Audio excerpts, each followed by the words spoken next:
Esses contos de fadas, eles têm que ser lidos assim, Fernanda, exatamente como está lá. Mesmo que para a gente que é adulto pareça uma coisa muito violenta, muito agressiva, pareça que vai fazer mal para a criança, né? Tudo que está sendo escrito lá. Se você tira alguma parte do que está escrito ali, ou você no final, você muda um pouco o contexto, ou fala com as suas palavras, aquele texto, aquele conto passa a não ter sentido nenhum. E a criança acaba nem gostando de ouvir, né? Às vezes eu sei que tem coisas que preocupam, assim, quando fica uma maldade exacerbada, né? E às vezes parece que vai assustar essa criança. Mas é que existem alguns significados de tudo isso, né?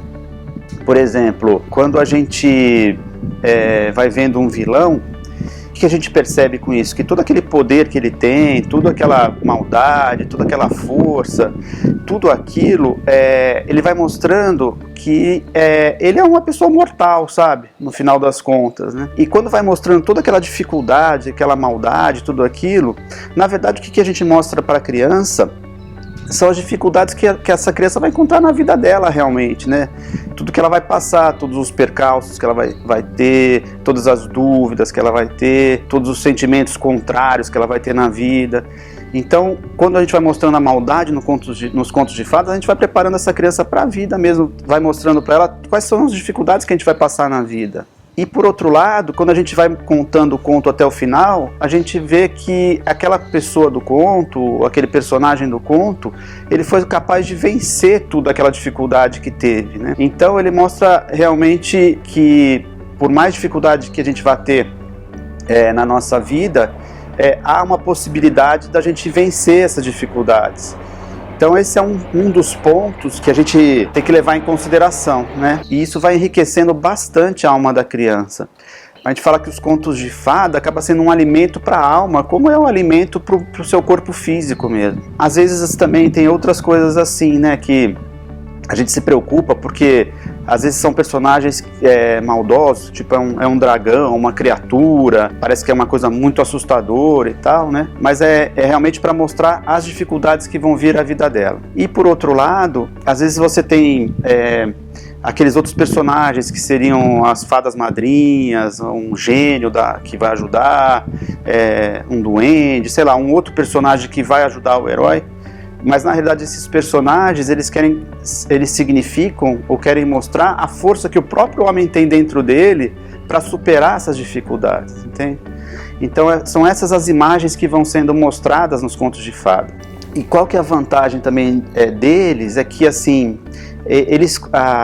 a descrição das imagens realmente que são colocadas ali são muito ricas. Então, por exemplo, se eu falo para uma criança o mal, que eu estou falando o mal, é uma palavra, o mal, uma coisa muito abstrata, assim, mas quando no conto de fada a história vai descrever o mal, então ela descreve de uma maneira que a criança entende o que é o mal, sabe? Se eu vou falar assim, é primavera, por exemplo, só que no conto ele vai falando de como é a natureza na primavera e vai contando de uma maneira onde a criança, dentro da alma dela, ela sabe o que é uma primavera, ela sabe o que é um outono, porque a descrição daquilo é capaz de formar as imagens, né? A criança é capaz de fazer essas imagens da primavera, do outono, da maldade, da bondade e assim por diante, sabe? Então, a formação dessas imagens que é a coisa mais rica dos contos de fadas. Então, elas carregam, assim, muitos arquétipos espirituais, né? Eles carregam muitas questões das virtudes e dos pecados, né?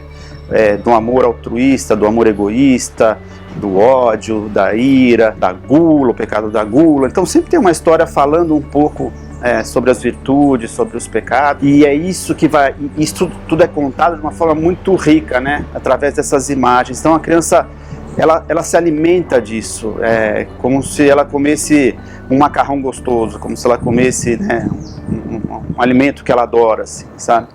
E acho que quem começa a contar para os filhos percebe que eles querem ouvir sempre as histórias, porque aquilo realmente alimenta muito a eles. E até ajuda na própria construção do corpo dessa criança, porque a gente entende que quando o corpo está sendo construído, ele também está sendo construído pela alma e pelo espírito da criança, né? Quando essa alma está bem alimentada, consequentemente o espírito também bem alimentado, ela constrói muito melhor esse corpo, sabe? Ele fica um corpo muito mais saudável. Um exemplo, por exemplo, a historinha da Cinderela.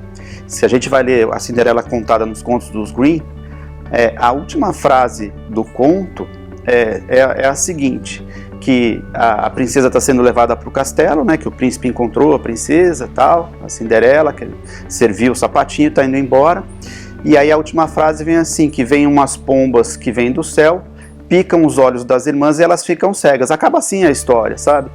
E aí você fala, mas caramba, vai acabar a história assim desse jeito, uma coisa tão forte, não é tão pesada e tal. Mas se você for ver o conto inteiro, ele vem mostrando a inveja que aquelas irmãs dela tinham da beleza, da bondade, da capacidade de trabalho, né, do amor altruísta que ela tinha, da Cinderela e tudo. Então vai mostrando toda essa inveja durante o conto inteiro. E no final, quando vem as pombas do céu e picam os olhos das irmãs e elas ficam cegas, mostra que ela não vai poder mais ter inveja agora que elas estão cegas, porque elas só vão poder olhar para dentro delas mesmas, elas não vão poder mais ver o outro e invejar o outro, sabe? Então a grande mensagem vem nessa última frase. Se a gente não fala essa última frase, que parece ser uma coisa muito pesada, o conto não faz sentido nenhum. Podem ler tranquilamente os contos de fadas e da maneira que estão lá, porque isso vai fazer um bem enorme para os seus filhos e vai possibilitar que eles entendam cada vez mais o mundo através dessas imagens que são formadas, né? E vai propiciar que essas crianças tenham uma inteligência, uma criatividade muito maior do que das crianças que não tiveram essa oportunidade. Além de trazer um gosto muito grande pela leitura mais para frente, sabe? A gente percebe que as crianças que conseguiram ser alimentadas assim de pequenas, elas têm esse prazer, sabe? Porque a formação dessas imagens dá um prazer muito grande para elas, como eu falei assim, do alimento e tudo.